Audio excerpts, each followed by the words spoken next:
Foco, com Luiz Fernando Correia. Bom dia, Milton. Bom dia, Nadédia. Bom dia, ouvintes. A gente está muito preocupado com o sarampo no Brasil, com razão. Precisamos levantar a cobertura vacinal, mas eu quero contar uma história para vocês.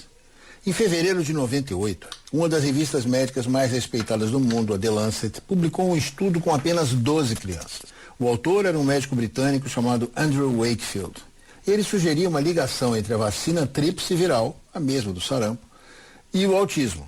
O próprio artigo dizia que não tinha provado a associação, mas numa entrevista coletiva, Wakefield foi além do que os dados permitiam e pediu que os pais suspendessem a vacina. Foi o suficiente para fazer o estrago. Bom, muito tempo depois, o jornalista investigativo Brian Deer e o British Medical Journal mostraram que ao longo dos anos seguintes, aquilo não tinha sido um erro honesto, foi uma fraude. Os prontuários das crianças haviam sido alterados, vários pequenos pacientes tinham sido recrutados por um escritório de advocacia que processava fabricantes de vacinas, e Andrew Wakefield recebeu mais de 400 mil libras ligadas a esse processo sem declarar o imposto.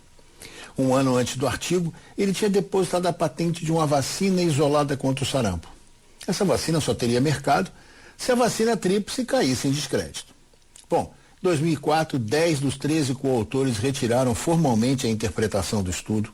Em 2010, a The Lancet retratou o artigo por completo e o Conselho Médico Britânico cassou o registro de Andrew Wakefield por má conduta profissional grave. Porém, 12 anos entre publicar a suspeita e desmenti-la oficialmente e 12 anos do risco de uma doença tão contagiosa quanto o sarampo é uma eternidade. O estrago estava feito. A cobertura da tríplice viral despencou na Inglaterra de 92% para menos de 80%.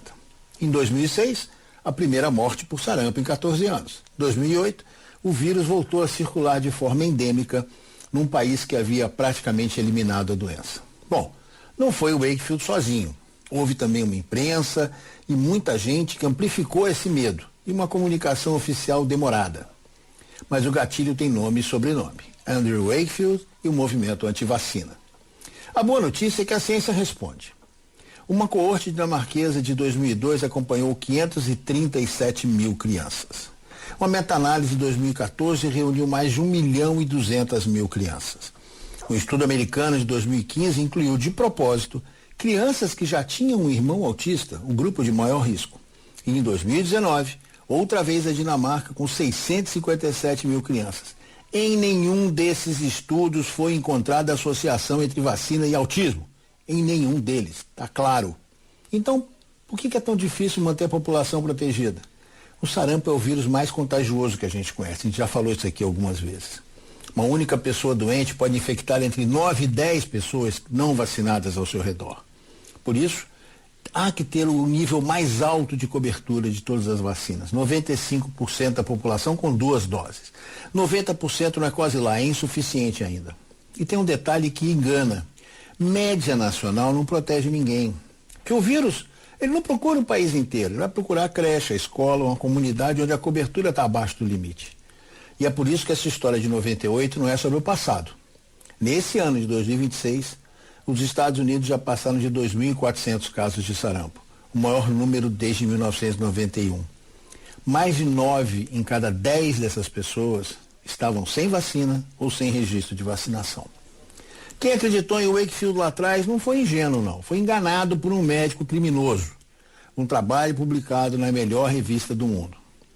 Duvidar não faz de ninguém antivacina. Mas diante de tudo que já se sabe hoje, fica claro que só existe uma atitude simples e concreta.